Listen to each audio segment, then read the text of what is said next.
चेतश्च न स्मरति तच्चरणारविंदम। चेतश्च च माने और, चेतः न स्मरति तत् चरणारविंदम। जो श्री कृष्ण के चरण कमलों का, भगवान के चरण कमलों का, रामगिर बाबा के मंदिर का, हीरामन बाबा के चरणों का जो स्मरण नहीं करता है, ऐसे दुष्ट व्यक्तियों को नरक में डालता है। बोली वृंदावन बिहारी लाल की जय। आगे कहते हैं कृष्णाय नो नमत्यत् क्षीर एकदापि। भगवान श्री कृष्ण के चरणों में, राधा कृष्ण के चरणों में, सीताराम के चरणों में, लक्ष्मी नारायण के चरणों में, हनुमंत लाल के चरणों में, भोले पार्वती के चरणों में, रामगिर महाराज के चरणों में, हीरामन बाबा के चरणों में, भौमिया महाराज के चरणों में और काश बाबा के चरणों में जो सिर नहीं झुकता है, ऐसे व्यक्तियों को इस नरक में ले जाते हैं। तार आनय, उनको लाओ। भगवान की कथा से दोनों बने, जो एक बार भी सिर नहीं हिलाते, सिर नहीं झुकाते, चित्त से भगवान का स्मरण नहीं करते, जिनकी जीवा भगवान का गुणगान नहीं करती। गोस्वामी तुलसीदास जी महाराज तो रामचरितमानस में ऐसी जीव को दादुर मेढक के समान बताया है। जीव को मेढक के समान बताया। कई बार कई लोग बात करते हैं तो कई बार कहते हैं ना, अरे क्यों टर कर रहा है, बकवास करता है व्यर्थ में। मेढक बोलने लगे हैं, वर्षा होने लगी है, आषाढ़ का महीना चल रहा है, सुनाई पड़ता है महाराज कैसी आवाज करते हैं, तो व्यर्थ की आवाज है। इसलिए इस जिह्वा का सदुपयोग करो, हरिनाम संकीर्तन करो, भगवान का कीर्तन करो, भगवान श्री कृष्ण की कथा को श्रवण करो। जब ये बोला तब परीक्षित जी महाराज ने ठंडी सांस ली। चलो कम से कम हम तो बच गए, हम तो भगवान की कथा में बैठ गए, हम तो कथा का आनंद ले ही रहे हैं। क्यों? सही बात है ना, कभी कभी बीच में बात कर लेते हैं, वो एक अलग बात है, लेकिन बात करने के बाद में पंडित जी जयकारा भी तो लगवा दे, तब तो ध्यान आ ही जाता है। बोले भागवत भगवान की जय हो। जय जय श्री राधेश्याम।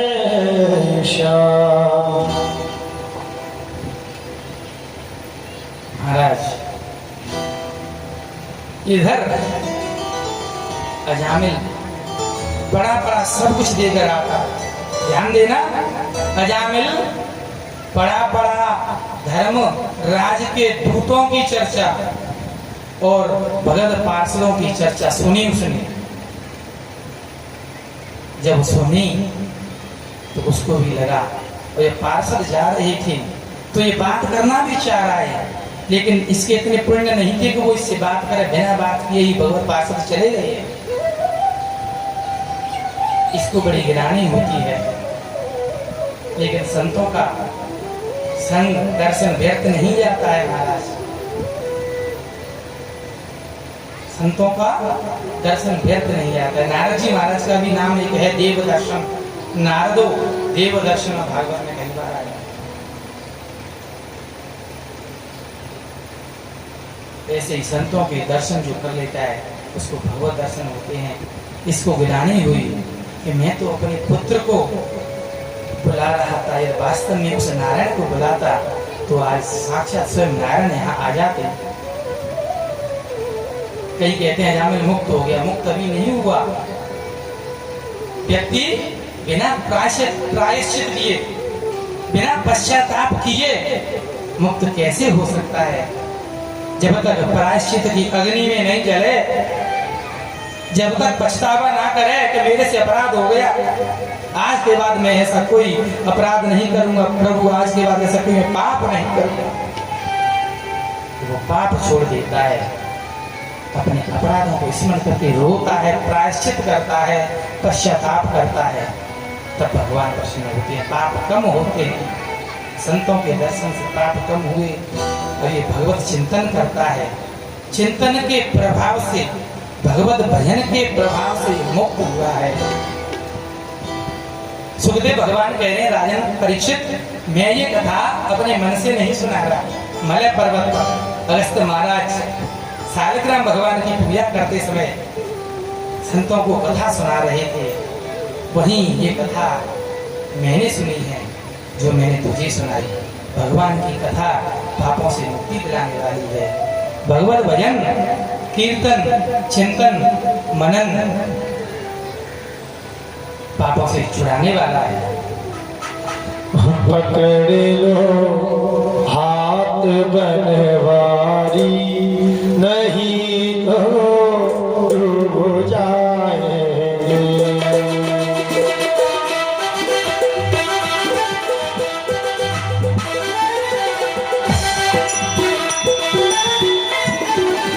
पकड़ लो हाथ बनवारी, नहीं तो डूब जाएंगे।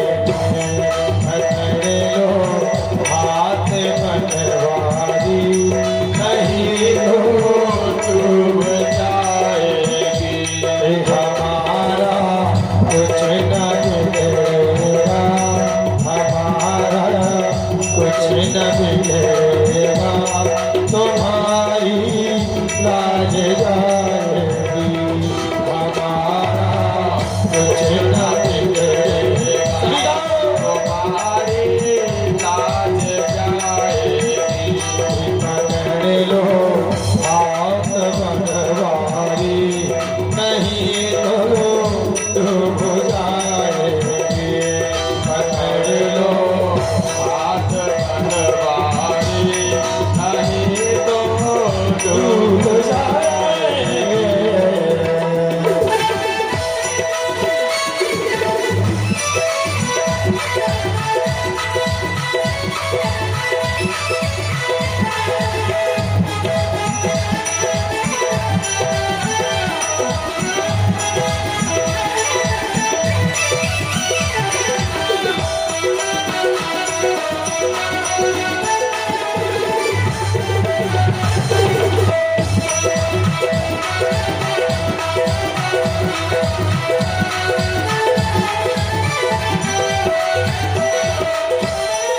भरी है पाप की गठरी, हमारे सर पे भारी।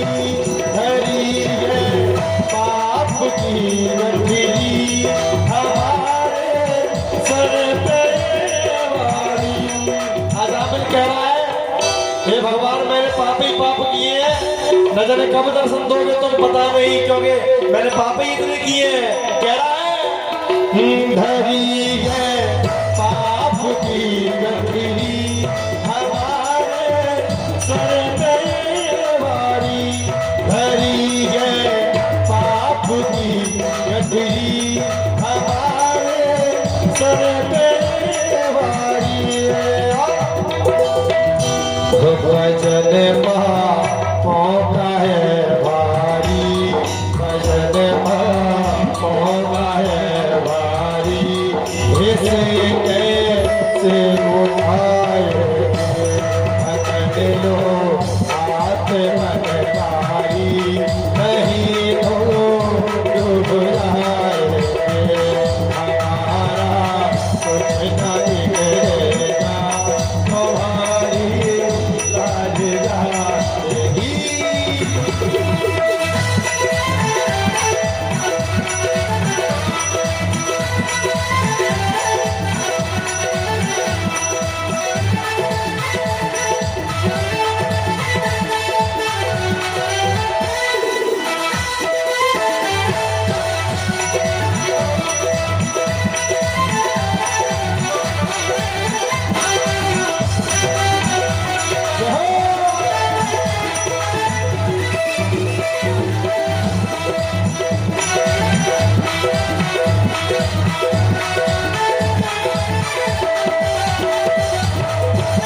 तुम्हारे ही भरोसे पे जमाना छोड़ बैठे हैं, तुम्हारे ही भरोसे पे जमाना छोड़ बैठे हैं, तुम्हारे ही भरोसे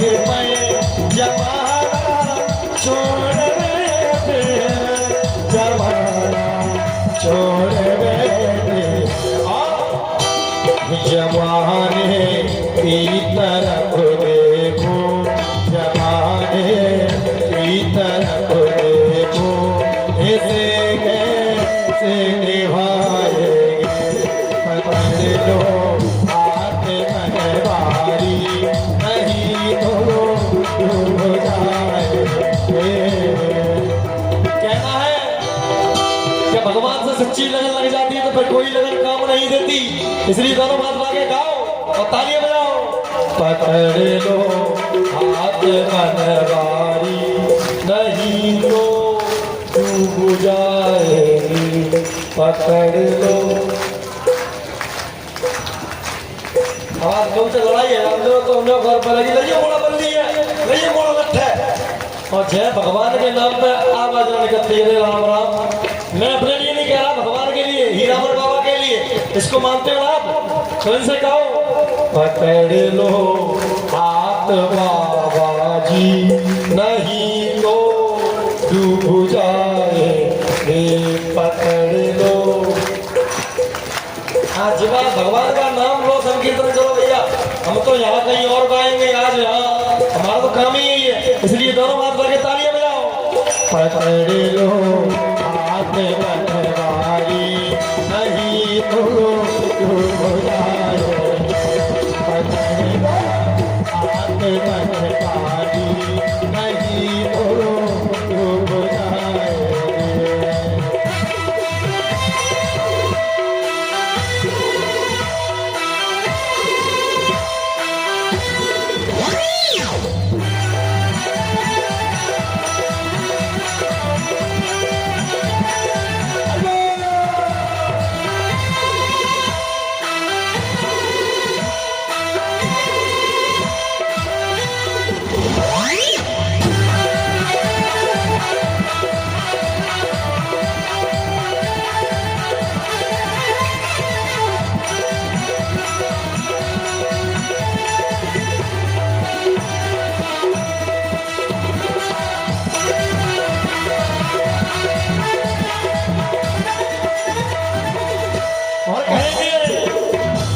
हंसी है भंवर में नैया, प्रभु अब तो डूब जाएगी, हंसी है भंवर में नैया, प्रभु अब तो डूब जाएगी, प्रभु अब तो डूब जाएगी।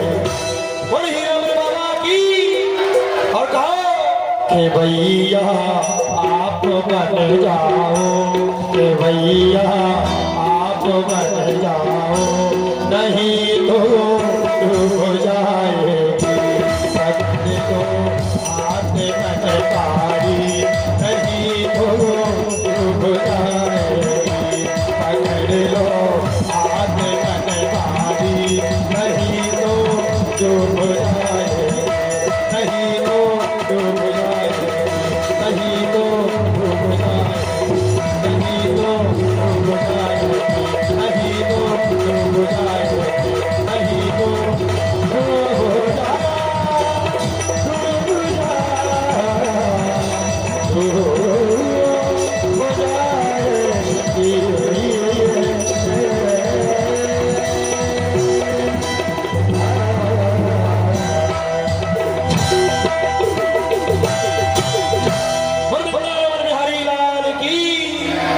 शंकर भगवान की, हीरामन बाबा की जय जय श्री। ऐसे जयकार लगाना चाहिए, जयकारे में तो दम नहीं, हम किसी से कम नहीं, बस जय दरबार की। सीधा दे आज अजामिल मुक्त हो जाता है। इन बाल गोपालों को संभाल लीजिए, थोड़ा सा ध्यान से सुनना।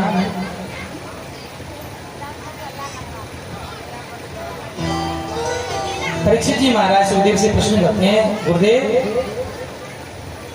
आपने चतुर्थ स्कंद में कथा सुनाई थी, 10 प्रचेता थे, वो भगवान की तपस्या करके सिद्ध हो गए थे। उन्हें जब सिद्धि मिल गई, तपस्या करके आए, तो उन्होंने क्या किया? सुखदेव भगवान कहते हैं, राजन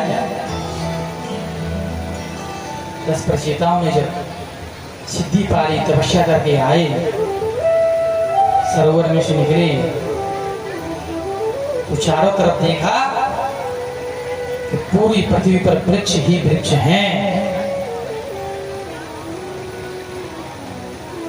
वृक्षों के कारण उन प्रचेताओं को मार्ग नहीं मिला निकलने के लिए। तो महाराज आज इन प्रचेताओं ने क्रोध किया है, क्रोध दिखाया इन वृक्षों के ऊपर, मुख खोला है, अग्नि की ज्वालाएं निकल रही हैं, वो पेड़ जल करके नष्ट हो रहे हैं, जलने लगे पेड़। तो देखा जाए तो आज भी यही हो रहा है, देखा जाए तो आज भी यही हो रहा है, पेड़ों का नाश, पेड़ों को काटने लगे हैं।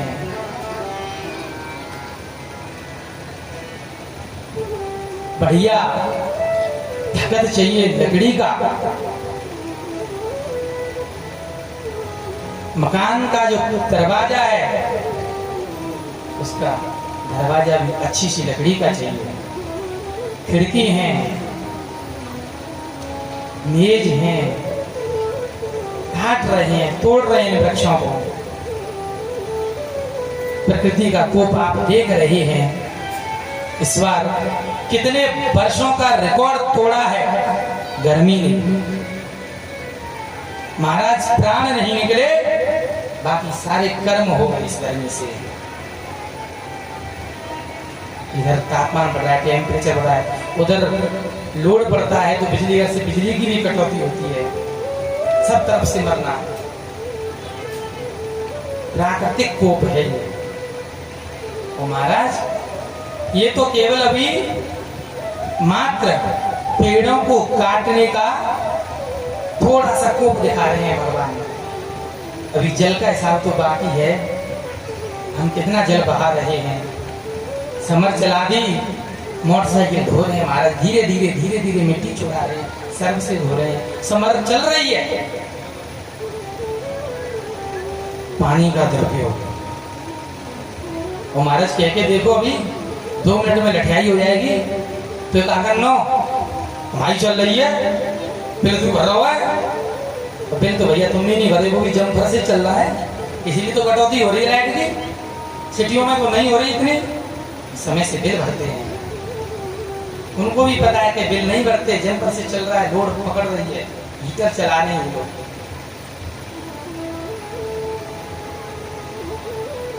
तो महाराज अभी ध्यान रखना, अगर समय से हम जल के लिए, जल के सदुपयोग के लिए नहीं जगे तो तैयार रहना, परमात्मा दंड देगा, दंडित करेगा।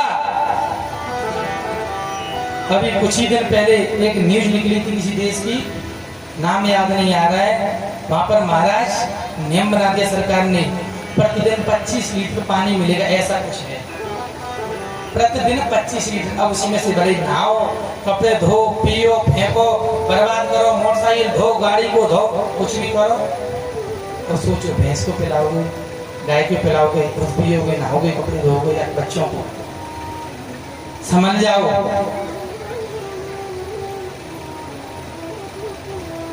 और संकेत देने के लिए कोई न कोई महात्मा प्रकट होते हैं, वृक्षों को जला रहे हैं ये। महाराज वृक्ष नहीं होंगे बताओ तो मानसून कैसे बनेंगे? हवा कहां से मिलेगी हमको? पर्याप्त मात्रा में ऑक्सीजन कहां से मिलेगी? कभी कभी जी घबराता है, हवा थोड़ी सी बंद हो जाए महाराज, हालत खराब हो जाती है।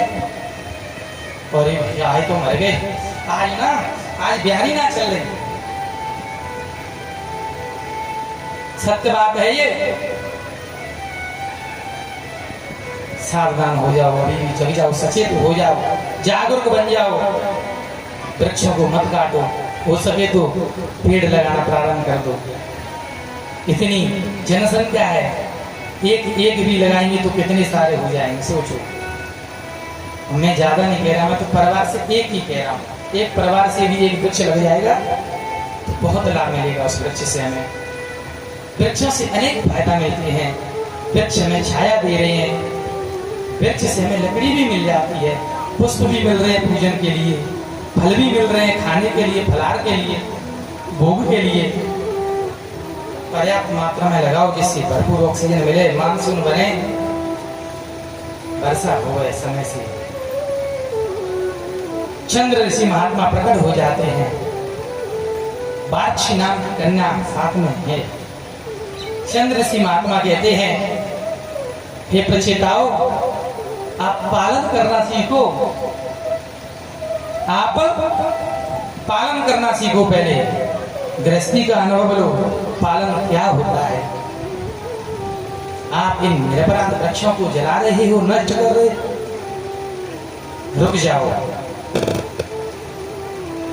पारछी नाम की कन्या से इन प्रचेताओं का विवाह होता है और इनके ही पुत्र होते हैं प्राचेतस दक्ष। ध्यान देना, ये वही दक्ष हैं, ये वही दक्ष हैं जो सती माता के पिता थे। बकरे का सिर लगा दिया था, इनको गिलानी हुई तो इन्होंने वो अपना शरीर त्याग दिया और ये वही दक्ष हैं आज प्राचेतस दक्ष के रूप में आए। प्राचेतस दक्ष का विवाह होता है। पहले इनके 11,000 पुत्र होते हैं। कितने होते हैं? 11,000। वो जा रहे थे, मार्ग में नारद जी आ गए। महाराज वो तो संत हैं, संत करेंगे, सत्संग करेंगे, ज्ञान उपदेश देंगे। उन्होंने तो ज्ञान प्रारंभ कर दिया। महाराज वो तो 11,000 सभी बच्चे बैरागी बन गए, बाबा बन गए, घर नहीं आए वापस। ये जब दक्ष को पता चला कि नारद ने मेरे 11,000 पुत्रों को साधु बना दिया, क्रोध करने लगा। अहो साधो साधूनां साधुलिंगेन नस्त्वया असाधु कार्यवर्गाणां भिक्षोर्मार्ग प्रदर्शितः। भिक्षुकों का मार्ग दिखा रहा है मेरे पुत्रों को, मैं साफ देता हूँ वो 2-2.5 घंटे से ज्यादा कहीं टिकेगा नहीं। दक्ष का श्राप नारद जी को लगा, नारद जी ने स्वीकार किया। बाद में इनके यहाँ 60 पुत्री होती हैं, 60 पिया होती हैं। तेरे कश्यप जी को ब्याही जो अदिति जो माता है ना, कोई नहीं की तो पुत्री है। तेरे कश्यप जी को 27 चंद्रमा को, पंच महाभूत अंगिरा और कृशाश्व, इनको 2-2 पुत्री। तेरे कश्यप जी को 27 चंद्रमा को, तेरे 27 40 हो गए क्या? हाँ, गिनती तो गिनी लेना महाराज। और 2-2 पंच महाभूतों को, कृशाश्व और अंगिरा को, कितनी हो गई? 4 पार्च को, कितनी संख्या हुई? 60 जो पुत्री थी वो सबका दक्ष ने विवाह कर दिया। और दक्ष की पुत्री जो अदिति है, कश्यप जी के द्वारा अदिति के गर्भ से त्वष्टा होते हैं, त्वष्टा के ही पुत्र विश्वरूप होते हैं। राजा परीक्षित कहते हैं सुखदेव जी से कि गुरुदेव, जो विश्वरूप हुए हैं इनका तो हमने सुना है कि ये तो देवताओं के गुरु भी बने हैं। सुखदेव कहते हैं, हाँ राजन, देवताओं के गुरु बृहस्पति थे, लेकिन उन्होंने एक बार बृहस्पति का अपमान कर दिया तो बृहस्पति नाराज हो गए, चले गए। बिना गुरुदेव के कोई भी कार्य कैसे संभव हो? तो ये यहाँ आते हैं विश्वरूप के पास, तब वो निवेदन करते हैं, उनको अपना गुरु बनाते हैं विश्वरूप को। और महाराज विश्वरूप गुरु बन गए हैं और इनके मामा हैं वो दैत्य परिवार के हैं। विश्वरूप से कहते हैं, तुम हमको सोमरस का पान कराओ।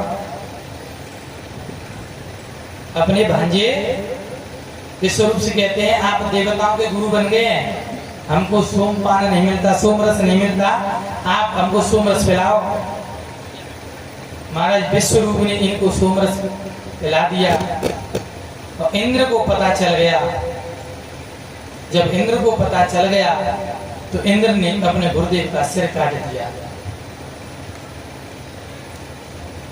अब जब इतने से अपराध के लिए इंद्र ने इनका सिर काट दिया, तब इनके पिता को बड़ा दुख हुआ, कष्ट हुआ और त्वष्टा ने अविचार यज्ञ किया इंद्र को मारने के लिए।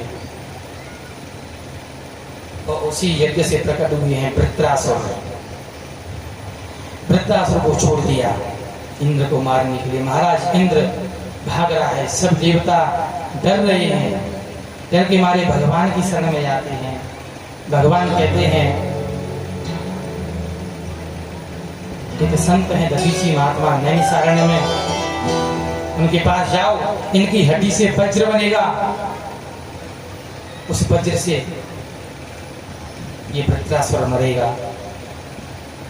तो महाराज नैमिषारण्य तीर्थ में दधीची महात्मा के पास आते हैं, वो प्रणाम करते हैं,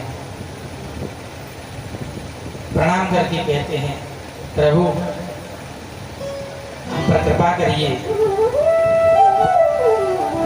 हमें आशीर्वाद दीजिए। बोले क्या चाहिए?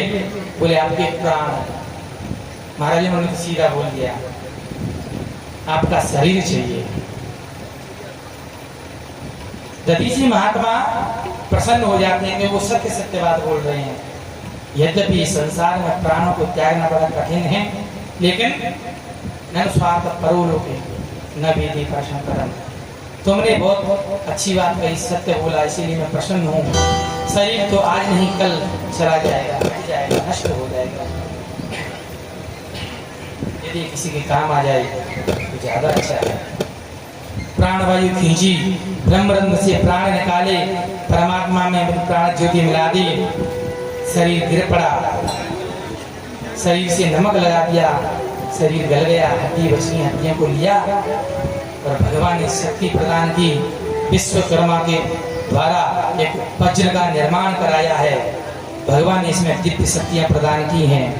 अब इंद्र और वृत्रासुर का युद्ध प्रारंभ होता है, बड़ा भयंकर युद्ध प्रारंभ होता है। ध्यान देना, जो विश्व रूप थे ना, उन्होंने इनको नारायण कवच का ज्ञान दिया था। ये नारायण कवच से कवचित थे। नारायण कवच की बड़ी महिमा है। एक संत थे, वो संत प्रतिदिन नारायण कवच का पाठ करते थे। ध्यान देना, वो संत प्रतिदिन नारायण कवच का पाठ करते थे और वो पाठ करते करते करते करते सरस्वती नदी के किनारे पर ही उनका शरीर पूरा हो गया, प्राण निकल गए, शरीर पड़ा है। मांस तो महाराज सूख गया, गल गया, लेकिन हड्डियां पड़ी हैं। एक गंधर्व था, वो विमान पर बैठ करके निकल रहा था आकाश मार्ग से, हड्डियां नीचे पड़ी हैं, वो आकाश मार्ग से निकल के जा रहा है। कैसी कैसी शक्तियां हैं, और ये शक्तियां आज भी तो हैं, उसी को हम विज्ञान के नाम से जान रहे हैं। विमान कहाँ चल रहा है, कब उतरना है, मौसम कब वर्षा होगी कब नहीं होगी, कितनी गर्मी है, पहले से ही मौसम विभाग चेतावनी दे देता है। ये वही तो विज्ञान है, आज हम विज्ञान के नाम से जानते हैं।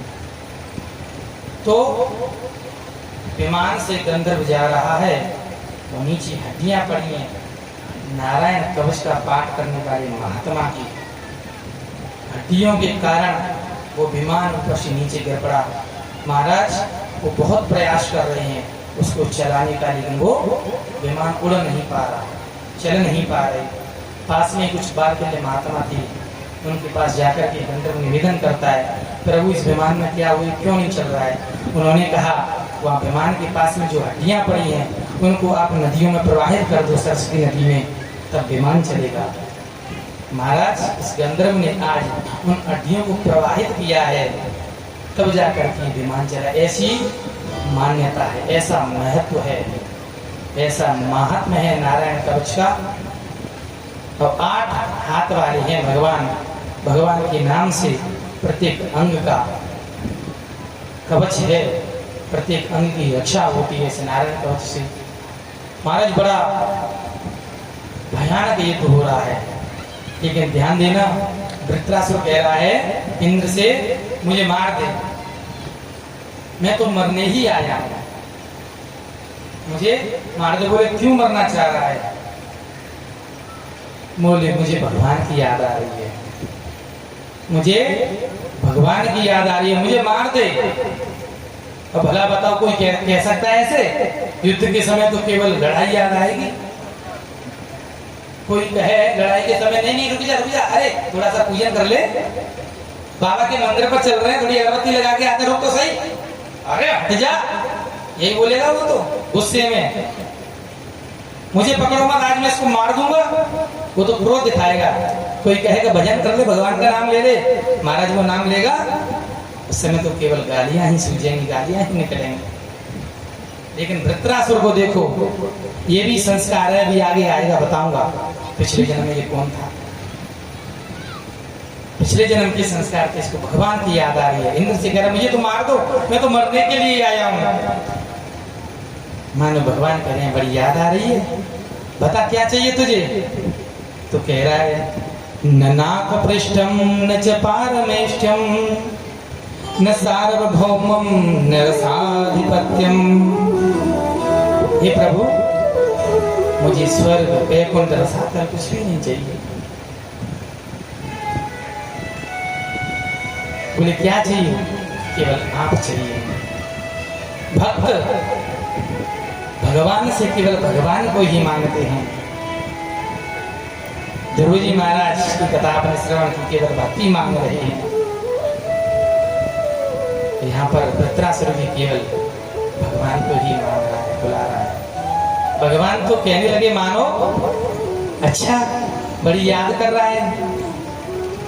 कैसे याद कर रहा है? तो उदाहरण दे रहे हैं, अजात पक्षा इव मातरम खगाः स्तन्यम यथा वत्सतराः क्षुधार्ताः।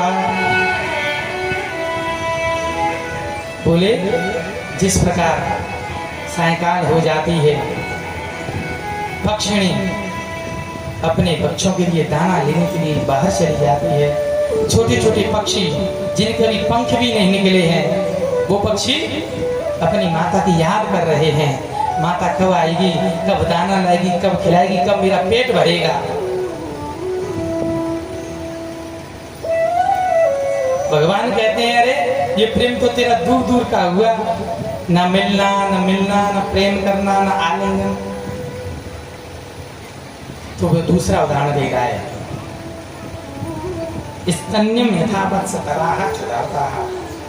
जैसे गोधूली बेला में सायंकाल जब गाय आती है, बछड़ा घर पर बना हुआ है, वो घूमता रहता है चारों तरफ, मेरी माँ आ रही होगी, मुझे दूध पिलाएगी। स्तन्यम यथा जैसे वत्सतराः क्षुधार्ताः, क्षुधा के मारे आर्त पीड़ित भूखा प्यासा, तो बछड़ा अपनी माँ गाय की याद करता है। बोले ये तो स्वार्थ हुआ, वो प्यासा है, भूखा है, माँ आएगी दूध पिलाएगी, भूख शांत हो जाएगी, थोड़ा बड़ा हो जाएगा, माता अपने रास्ते। ना माता बैल को पहचानती है, ना बैल गाय को। तो क्या ऐसा ही प्रेम करेगा तू? तीसरा कहते हैं प्रियम प्रिय तिष्ठम विषणा। जैसे पति अपनी पत्नी को करता है, पत्नी का पति यदि कहीं विदेश चला जाए तो जिस प्रकार उसकी प्रिया, उसकी धर्मपत्नी उसकी याद करती है, उसी प्रकार बोले ये भी कुछ जचता नहीं।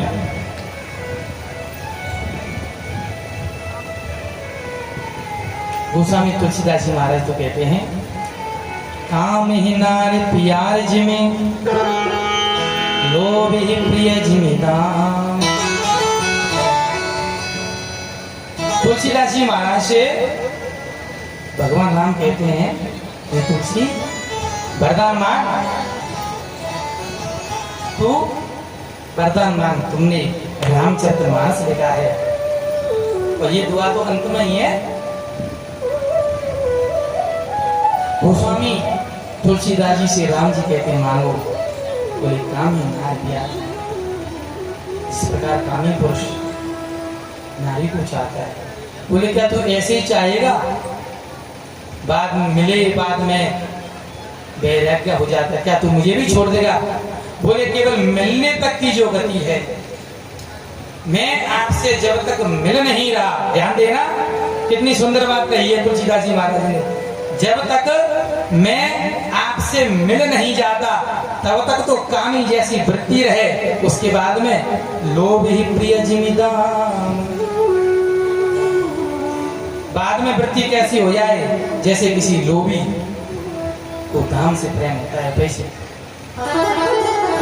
महाराज लोभी व्यक्ति पैसे को छोड़ नहीं सकता, 1 रुपया खर्च नहीं कर सकता। भगवान से जब तक मिले नहीं तब तक कामी जैसी वृत्ति रखो, और मिलने के बाद में लोभी जैसी वृत्ति रखोगे तो कल्याण हो जाएगा, और से पार हो जाओगे। आज महाराज वृत्रासुर का, इंद्र का बड़ा भारी युद्ध हो रहा है, तो उस युद्ध में वृत्रासुर ने इंद्र को अपने पेट में रख लिया। इतना शक्तिशाली था ये वृत्रासुर, लेकिन नारायण कवच के प्रभाव से ये वृत्रासुर को फाड़ करके बाहर निकला। वृत्रासुर का अंत कर दिया। महाराज इंद्र ने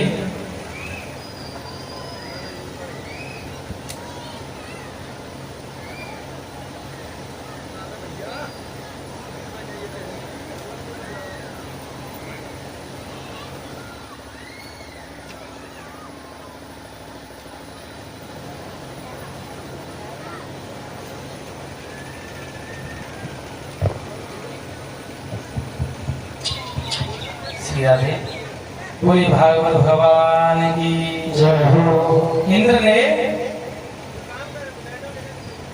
वृत्रासुर का अंत कर दिया। राजा परीक्षित प्रश्न करते हैं, हे गुरुदेव, युद्ध के समय भी इसकी बुद्धि भगवान में रही, क्या कारण है? तब कहते हैं ये पिछले जन्म में चित्रकेतु गंधर्व था।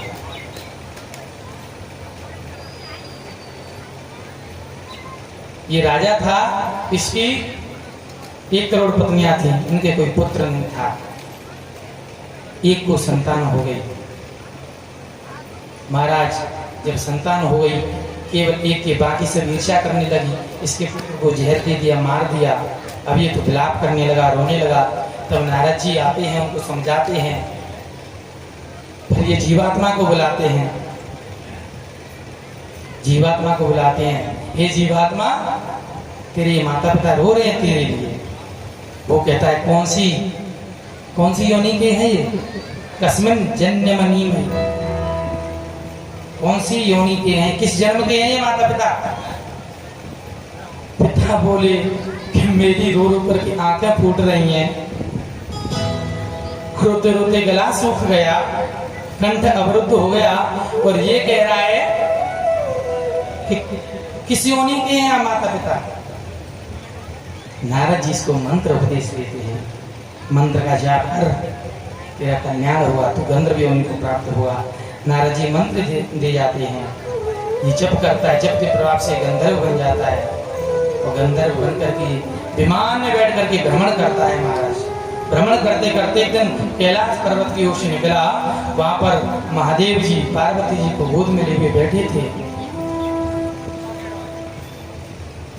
ये उनको देख करके कह देता है, ये कैसे धर्मात्मा है, वे सभा में इनको लेकर के बैठे हैं।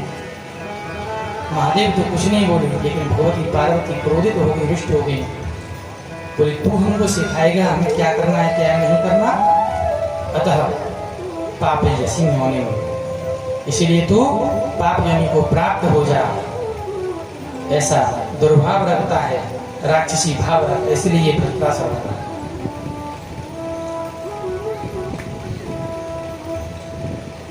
मंत्र के प्रभाव से चरणों में फिर लेट जाता है भगवती पार्वती के, माँ मुझसे अपराध होगा, मेरा ऐसा कोई मंतव्य नहीं था। बोले ठीक है, तुम्हें भगवान की स्मृति बनी रहेगी, राक्षसी होने में भी स्मृति बनी रहेगी, उनको ये स्मृति बनी रही।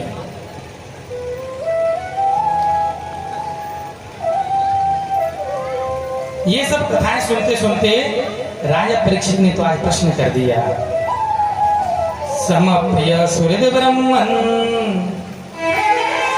भूतानां भगवान स्वयं इंद्रस्याते कथं दैत्या नवदीप विषमो यथा।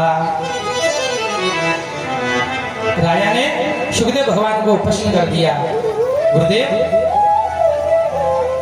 आप इतने दिनों से कथा सुना रहे हैं, इसका मतलब भगवान दैत्यों पर कृपा नहीं करते हैं, केवल दैत्यों पर ही कृपा करते हैं। बोले मैंने कब कहा? परीक्षित कह रहा, और क्या सुना रहे हो आप? इतने दिन से यही तो कह रहे हैं, दैत्य को मारा, देवताओं को बचाया, राक्षस को मारा, भक्त को बचाया।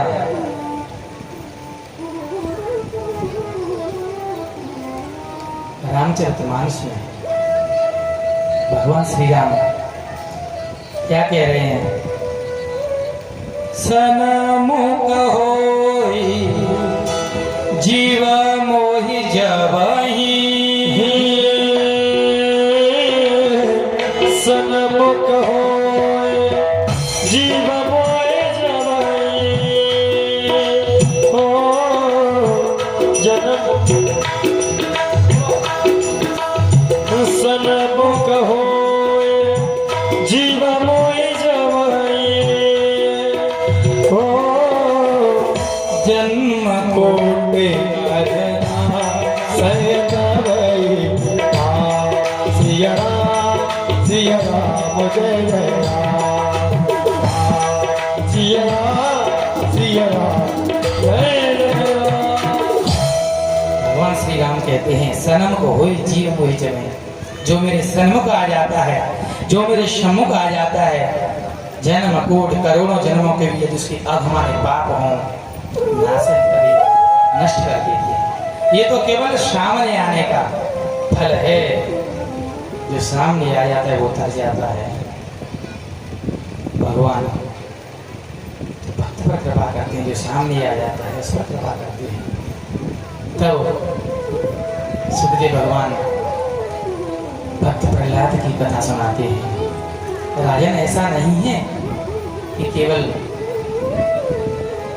दैत्यों को मारते हैं।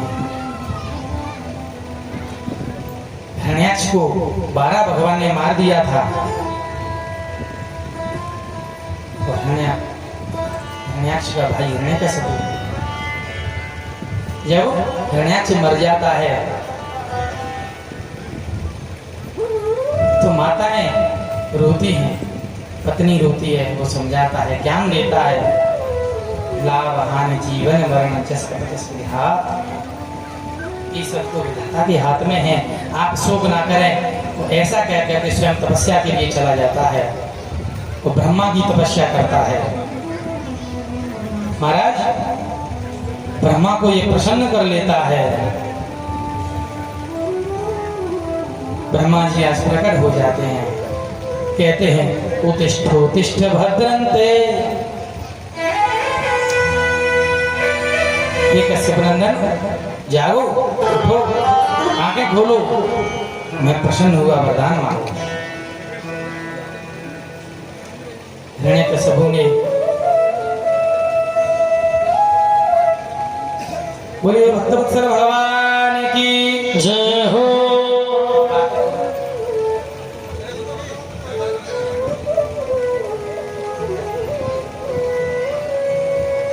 हिरण्यकशिपु वरदान मांगता है प्रणाम करके। वो महाराज वरदान क्या? ब्रह्मा जी ने बोला सुनो, तुमने बहुत तपस्या किया, मैं और तुम तो आए। तो पहले तो बोला प्रभु मुझे अमर कर दो।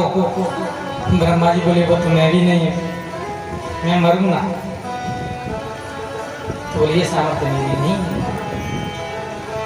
तो महाराज जी झड़ी लगा देता है, मैं दिन में मरूंगा, रात में मरूं, भीतर मरूं मैं बाहर मरूं, 12 महीनों में से किसी में नहीं मरूं। तो ब्रह्मा जी से कहता है आपके द्वारा बनाई गई सृष्टि से किसी भी जीव से ना मरूं, नर से मरूंगा, पशु से मरूंगा। वरदान मांग लिए महाराज। तब तो ये सत्यशाली हो गया, आकर के अत्याचार करने लगा। जेहि देश धेनु द्विज पावई, जय देश धेनु द्विज पावई, नगर गाँव पुरा आगे लगावई, अगर राम पुरा आगे लगावई, अगर राम पुरा आगे लगावई। अब तो महाराज ये अत्याचार करने लगा। अपराध बढ़ता गया, अपराध बढ़ता गया। देवता ब्रह्मा की शरण में गए। ब्रह्मा जी देवताओं को लेकर के नारायण की शरण में गए। नारायण प्रभु कहते हैं हे देवताओं, जब ये निरपराध प्रहलाद को सताने लगेगा, मेरे भक्त प्रहलाद को जब ये परेशान करने लगेगा, पीड़ा पहुंचाएगा, तब मैं इसका वध करूंगा। समय निकलता गया। 4 पुत्र हुए हैं इसके। प्रहलाद सबसे छोटे हैं। प्रहलाद जी महाराज तो भगवान के कीर्तन में आनंदित रहते हैं, ध्यानस्थ रहते हैं, गंभीर रहते हैं। वो अन्य बच्चों की तरह लीला नहीं करते हैं। ध्यान देना। बोली भागवत भगवान की जय हो। थोड़ी सी कथा और है बस।